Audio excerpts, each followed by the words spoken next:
Hey guys, I've been getting amazing response from you guys from I have herpes video. So I want to say thank you to every single person who just reached out to me, talked to me. I hope I helped you in any way. So today I'm talking about how to tell your potential mate or your current mate that you have herpes. I know this is something that you are concerned about, that you're worrying about, and you are fearing to say. So I'm just going to introduce myself. My name is Belize Samuels. I'm a sexual transmitted disease life coach. I help African American women between the ages of 21 to 40 years old living with herpes. So I started this journey about 8 years ago.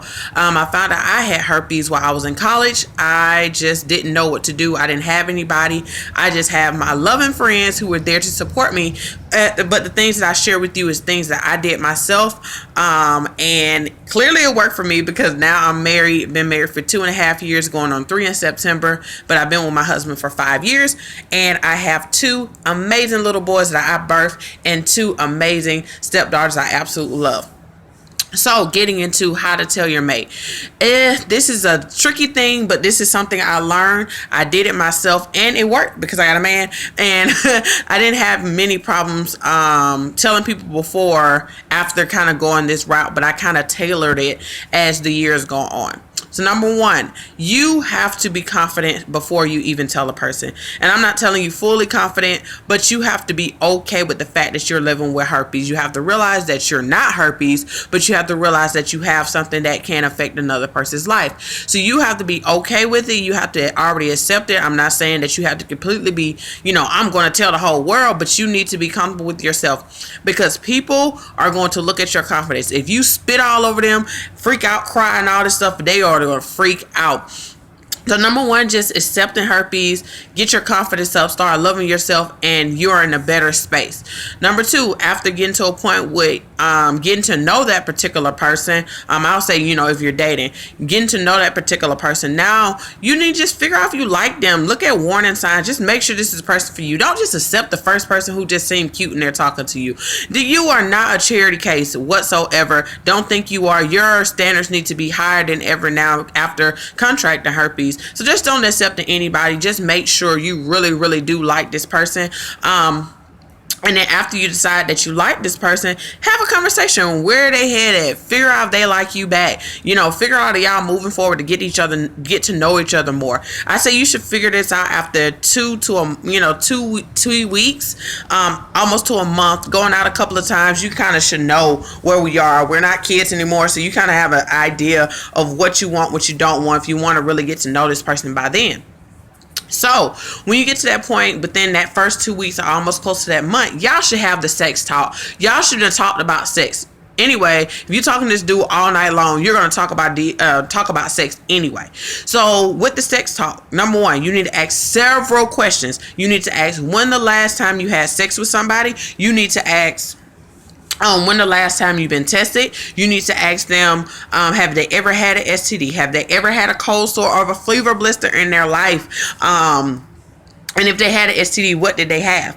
Be expected to answer the same questions. So you'll answer all those questions very truthfully. And when you get to a point asking if you ever had an STD, you'll say, yes, I contracted herpes, blah, blah, blah. What date or what year or whatever. And then you're going to shut up. You're not going to say anything else, and you're going to let them think, register what you said, and also let them register it. Because number 1, we don't hear every day that people have herpes. We don't hear it. Everybody knows it's very common, but they don't hear it. People clearly don't know much about herpes. So you want to give that person time to register what you said and give them a moment to just think and digest it, because it is a shocker to hear somebody have it, because most people believe it's not even real. People don't even realize that it's no cure to herpes. So with that being said, just give them a moment to just think, and do not say nothing at all until they say something. When they decide to open their mouth to say something or to respond, then you only answer the questions they ask. Do not give them no information. Don't become Google on them, because that's going to show some insecurities in yourself. Don't show them that you're insecure. Even if you're insecure, don't say anything. Just answer their question. If they ask you, when did you get it? You tell them. How did you get it? You tell them.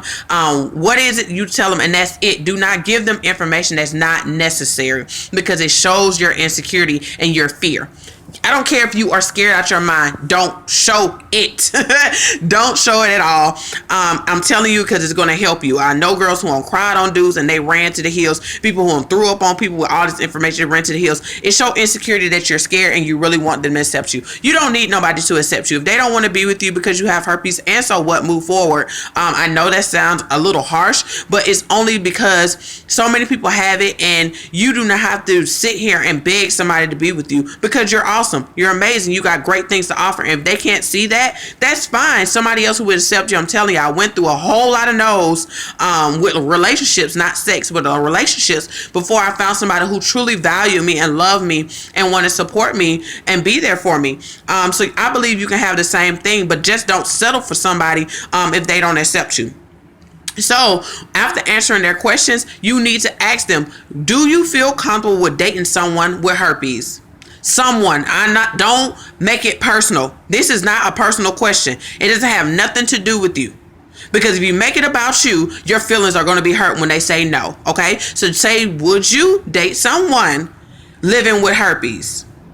And they're going to answer you. And you just say, okay, and you accept it. Don't go back and forth. Don't try to convince them to be with you. Don't list your resume to them. Don't do anything, because this is not about you. You have to understand, people make their choices for their lives, and allow them to make a choice for their life. They already kind of know who you are. They already have a feel for you already. They already have all those things. You don't have to convince anybody if they like you or not, especially women. A guy know right off if he wants to wife you or not. If he don't want to wife you, it don't matter what you say to him. Okay? So with that being said, just allow them to answer. If they say they need a time, some breather, they need to think about it, give them that. Don't hound them. Don't text them every minute. Just breathe. Just know, at the end of the day, if he chooses not to be here, it's because he made the choice for himself. And always think, if I had the ability to choose to be with somebody who had herpes, what would you say?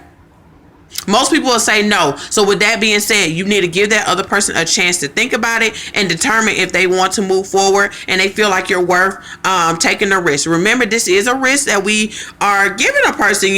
For women, it is lower for us to pass on men, but it is a chance that we can still do it. So with that saying, you got to realize people are making choices for their lives. We didn't make this choice. We didn't ask for this. We didn't have a chance to ask. So just think on the other side, what would you do? Okay. So those are just my practical tips on telling a mate. Yeah, that's just my practical tips. I'm telling you, it works. It works. It works. I'm telling you, I talked to so many women who have done it. It truly works. If you do it that way, I'm telling you, and keep you out of it and just not take it personal. I know that's going to be hard, but really learning not to take it personal and realizing that you're telling somebody something that can risk them, change their lives. It's not going to kill them, but still, it's a shift in their thought process of, oh my God, I'm living with, dating somebody, having sex with somebody who have an STD. And as we know, STDs alone already have a nasty stigma on top of having germs or herpes in general. The stigma sucks big time. So with that being said, you just have to understand that they don't know much. Give them time to think about it. Give them time to register and let them make the decision. As we know, men know what they want. If they don't want to be with you, they're not. Men are not going to be with you for a charity case. He's not with you for pity. He's not with you for, oh my gosh, she's cute, so I'm just going to settle. No, if a man don't want to be with you, he's not going to be with you. So don't just think, oh my God, he's just here, just be here. If the dude say he wants to be with you, he's being with you because he knows the risk and he thinks that you're worth the risk, and he really, really wants to be with you. So when that guy do say, yes, girl, I want to be with you, I don't care, I really love you, I really care about you, let's work it out, then you enjoy your relationship and know that this man knows the risk and that he's an adult and he makes his best decision for himself, and that you don't have to sit there and try to be mommy a little bit and make the decision for him, or have to weigh his risk for him. You do what you need to do. Take your Valtrex if that's what you want to do. Use your protection and do your part. That's all you can worry about. Number one part is telling him and allowing him to decide. Second part is taking Valtrex if you're in a relationship, and then third is using protection. Now me, I don't use any protection. I don't take any Valtrex because my husband absolutely loves me, and I just learned my body after so long, so I'm not concerned about those things. But I feel like if you're in the beginning of a relationship, that's something you and your mate y'all need to talk about and decide what you want to do to keep the risk down. Other than that, that's all I wanted to talk about today. If you need to talk to me, please reach out to me below. You can get a free 45-minute session with me, and we can talk about whatever you want to talk about, or just reiterate any of these things that I may said. If you don't know, I'm having an Overcoming Stigma weekend here in Atlanta, Georgia, October 14th through the 16th. So I would love to have you there. It's going to be amazing people there. We're going to just celebrate overcoming herpes and just be together, have fun. That Friday we're having a meet and greet. On that Saturday I'm having my book signing, because I am releasing my book, Overcoming What Can't Be Cured, telling my story of how I overcome herpes. And then the last thing, we're having a brunch. We're going to eat together, and I'm going to have to see y'all on your way. But at the end of the day, I would love for you to be there. Sign up today below. It is free for you to sign up to come out. So I absolutely would love to see you, hug you, love on you. Like I said, if you need to talk to me, reach out to me. I am here to serve you all the way. So I hope this information helped, and I will be talking to you guys soon. Bye.